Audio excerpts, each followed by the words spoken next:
Bienvenidos a Aprende Inglés con Historias. Aprende inglés de manera divertida y fácil con historias cortas, que te mantendrán enganchado mientras mejoras. Tanto si eres principiante como si buscas perfeccionar tu inglés, nuestras lecturas y cuentos. Te ayudarán a avanzar a tu propio ritmo. Soapy sat on a seat in Madison Square, New York, and looked up at the sky. A dead leaf fell onto his arm. Winter was coming, and Soapy knew that he must make his plans. He moved unhappily on his seat. He wanted 3 months in a nice, warm prison, with food and good friends. This was how he usually spent his winters.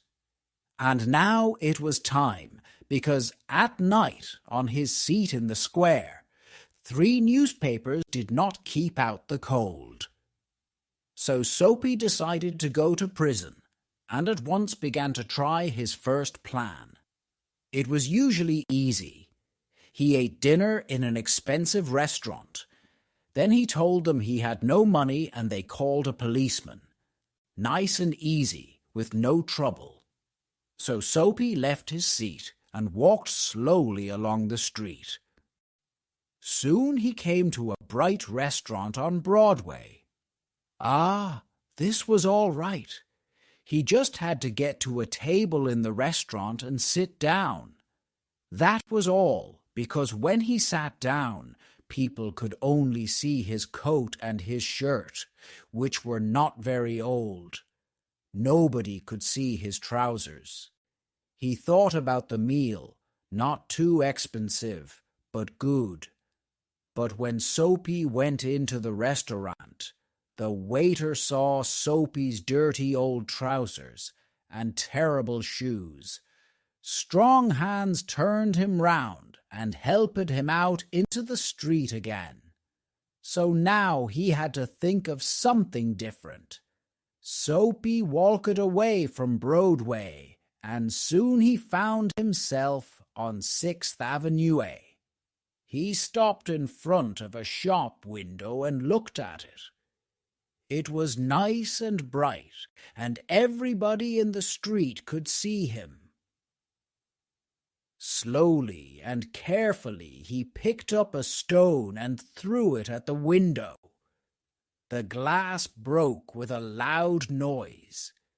People ran round the corner, and Soapy was happy, because the man in front was a policeman. Soapy did not move. He stood there with his hands in his pockets, and he smiled. "I'll soon be in prison now," he thought. The policeman came up to Soapy. "Who did that?" he asked. "Perhaps I did," Soapy replied. But the policeman knew that people who break windows do not stop to talk to policemen.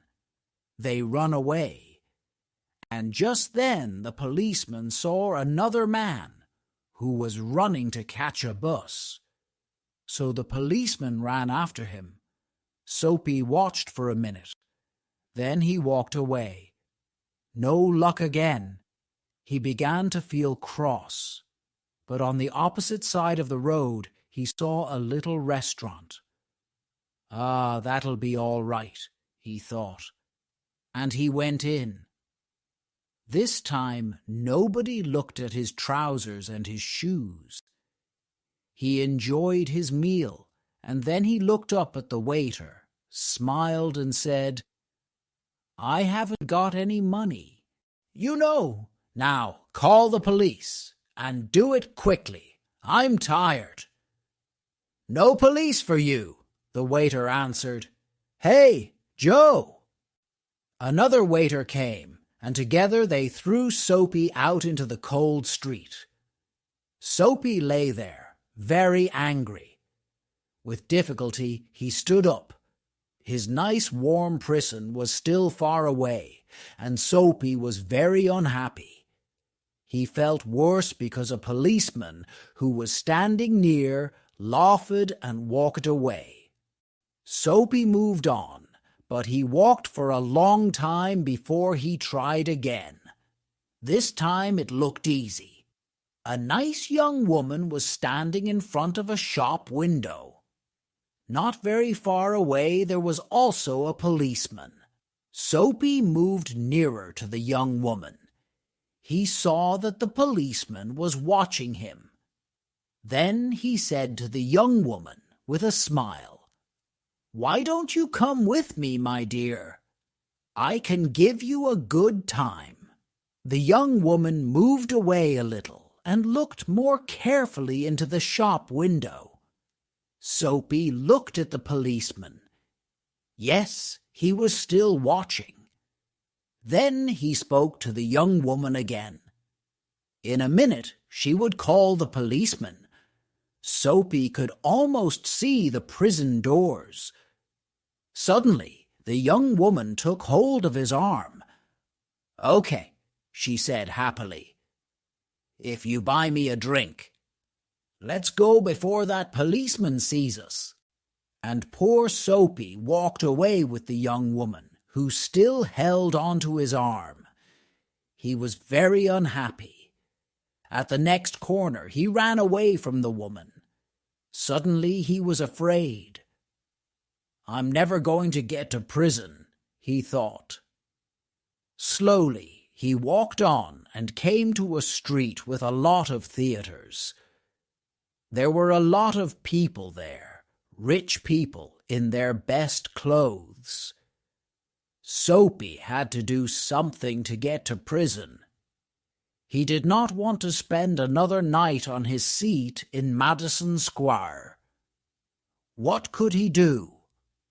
Then he saw a policeman near him, so he began to sing and shout and make a lot of noise. This time they must send him to prison.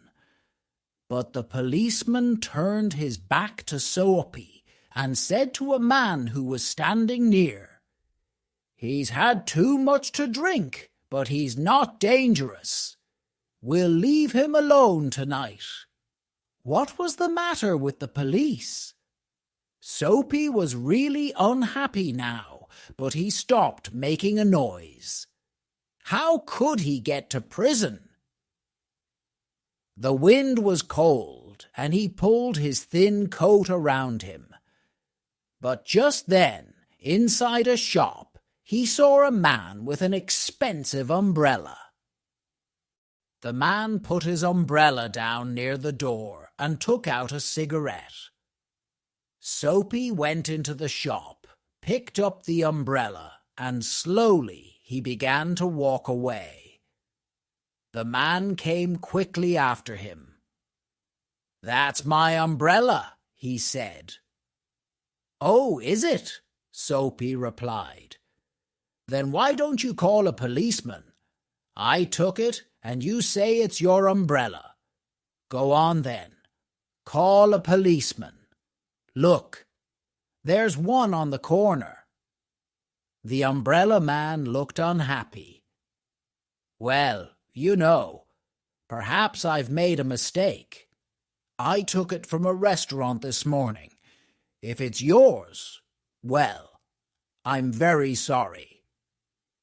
"Of course it's my umbrella," Soapy said. The policeman looked at them, and the umbrella man walked away. The policeman went to help a beautiful young girl to cross the road. Soapy was really angry now. He threw the umbrella away and said many bad things about policemen. Just because he wanted to go to prison, they did not want to send him there. He could do nothing wrong. He began to walk back to Madison Square and home, his seat. But on a quiet corner, Soapy suddenly stopped. Here, in the middle of the city, was a beautiful old church. Through one purple window he could see a soft light, and sweet music was coming from inside the church. The moon was high in the sky, and everything was quiet. For a few seconds, it was like a country church, and Soapy remembered other, happier days. He thought of the days when he had a mother and friends and beautiful things in his life. Then he thought about his life now, the empty days, the dead plans. And then a wonderful thing happened. Soapy decided to change his life and be a new man. "Tomorrow," he said to himself, "I'll go into town and find work. My life will be good again. I'll be somebody important. Everything will be different. Soapy felt a hand on his arm. He jumped and looked round quickly, into the face of a policeman. "What are you doing here?" asked the policeman. "Nothing," Soapy answered. "Then come with me," the policeman said. 3 months in prison, they told Soapy the next day.